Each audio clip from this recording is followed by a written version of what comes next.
তখন মানুষ ওইখানে যেত, ওই সোলিংয়ের এখনো ওই পাটটা এখনো। এখন জোয়ার না ভাটা? এখন জোয়ার, ওই যে পানি এগোই আসছে।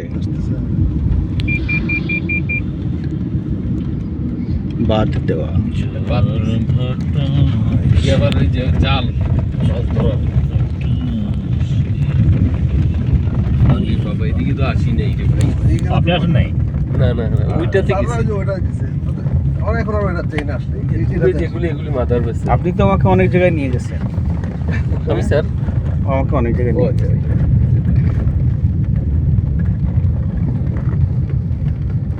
সাগরে জোয়ার আছে তো ভালোই, ঢেউ আছে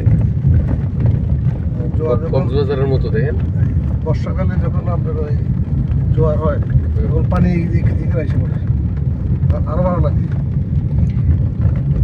চিটাগাংয়ের এটার সমস্যাটা হচ্ছে সৈকতটা ওইভাবে নাই। জি জি। আবার ভাটা পড়লে এটা কিন্তু খুব অনেক দূর পর্যন্ত পানি থাকে না, তখন সৈকতটা জেগে ওঠে, তাই তো? জেগে ওঠে, সুন্দর লাগে। কিন্তু পাবলিক যেতে পারবে না ব্লক দিয়ে। Safety guard. দূরে যেগুলি স্যার এগুলি মাদার ভেসেল, সবগুলি মাদার ভেসেল এগুলো না স্যার। এটা কি ডিপ সি? তা তো হওয়ার কথা না। হ্যাঁ deep sea, অনেকটাই।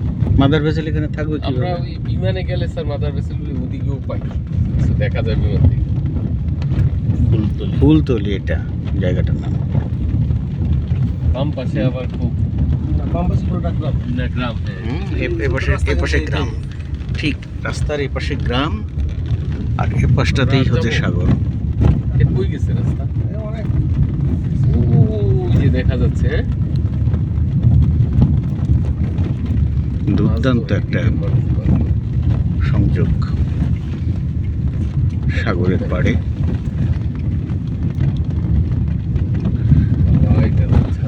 সাগর ছুঁয়ে যায় আমার জন্মভূমির চরণ। সাউথ আফ্রিকার শক্ত আছে। এটা দূর থেকে আসলো সামনে।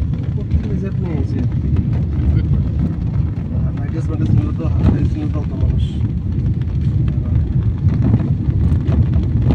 চাটা পাওয়া যাবে এখানে পাওয়া যায়। এখানে বিকেলে ছোট ছোট করে পাশটা হচ্ছে পুরোটাই হচ্ছে গ্রাম স্যার। এই পুরো গ্রাম। মাঠটা কিন্তু খুবই সুন্দর দাদা, চমৎকার একটা মাঠ, অসাধারণ। হ্যাঁ, একেবারে ফুল গ্রামীণ মাঠ। চলো আমরা তিনজনে একটা স্যার, এটা দৌড় মনে করি। হয় তেল হয়ে গেছে নমুনায় কম।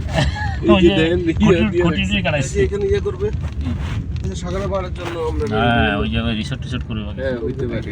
এই যে সুন্দর একটা ইয়ে করছে, বাহ, ভালো তো। ঠিক এবারে এটাতে তো আপনার বিকেলবেলা 3 ঘন্টা ধরে থাকলেও চান্স পাবেন না খাওয়ার জন্য। এগুলি হ্যাঁ, একটু ভরপুর মানুষ হয় এখানে। দোতলার মতো এখন এটাতে খুলছে, রাস্তার এই যে উপর এখন দিয়ে করতেছে, এই যে ইয়ে করতেছে। তালা মারা আছে, প্রস্তুত করতেছে। সব তালা মারা একবারে। বাহ, সুন্দর আছে, ভালো। সিজনে আসলে ইলিশ মাছ পাওয়া যায়। তাই নাকি? যখন ইলিশ মাছ ধরা এখন পড়ে তো না, সিজন। না, এখন আচ্ছা এই পানির কালার এরকম কেন দুই রকম? এটা ওই আকাশে কি মেঘ আছে সেজন্য? মেঘের ছায়া? আমরা সন্তুর যাইতে তো এরকম দিচ্ছেন না, হ্যাঁ, একটা কালো হ্যাঁ, হ্যাঁ, ওই দিয়ে তবে ওই যে আপনার যেখানে দুই সাগর এক জায়গায় মিলছে পানি, দুই কালার দুইটা আলাদা, বুঝছেন? এগুলি কি? একটা সাদা একটা কালো। নিম গাছ। এখন যাবেন ক্লিয়ার, আর তো কিছু নাই। জেলেদের জাল শুকাচ্ছে। ওই পিছনের স্পট একটু দাঁড়ায় সেটা ছবি তুলবো, শেষ। রোদ রোদ। ওগুলো এনজয় করেন। এইখানেই রাখেন না আপনার দেখি আরো সামনে না গেলে। ইয়ে করেন, এখানে ঘুরে যান, ঘুরে গিয়ে ওখানে ওই স্পটটাতে। ওই যে দেখেন কি অবস্থা। পাথর দানা চারশো উঠান, ভালো লাগবে। পাথরের আর না যাই। গাড়ি ঘর ভরে দেয়নি।